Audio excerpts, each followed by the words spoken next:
Iran and the United States are in the middle of negotiations to reach some kind of peace deal. The United States is signified by Saturn, ruler of the ascendant. Querent is America. Saturn is in the sign of Mars in its fall. Iran is signified by Venus, the ruler of house 9. Mars signifies the enemies of Iran, Israel, which is who the United States works for. Venus is on the 6th cusp, the government of a foreign country. The turn 10th from the 9th. It's ruled by the moon, who happens to be translating light from Venus to Saturn. So the moon is a country that is heading the negotiations to make this agreement possible. Given the context, that country is China, even though we know that Pakistan is doing the legwork. The moon is in the sign of Venus and the exaltation of Saturn, beautifully describing an ideal mediator. It wants the best for both parties. Venus is in the detriment of Saturn. Saturn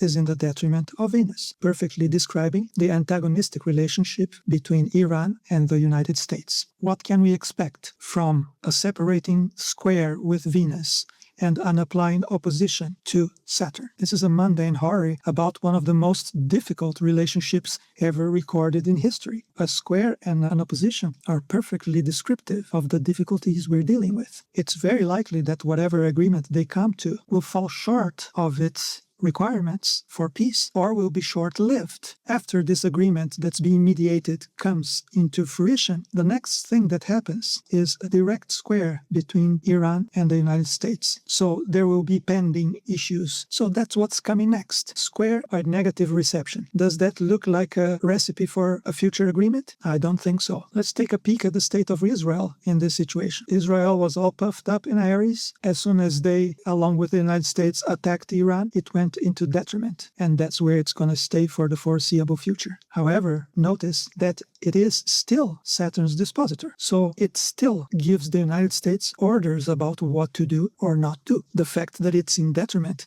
adds insult to injury. Pluto on the ascendant is descriptive of the United States predicament in this situation. We are not only in fall, but we are being further dragged down by our association with Israel. The volatility of the situation is very well described by all these planets being in cardinal signs. The only permanent thing here is Israel's state. It's entrenched in its position. The video you have just watched is an excerpt from a longer video. To watch the entire video, visit Felipe's profile or his YouTube channel. If you want to learn more about mundane horary astrology, check out my website, my books, and my webinars.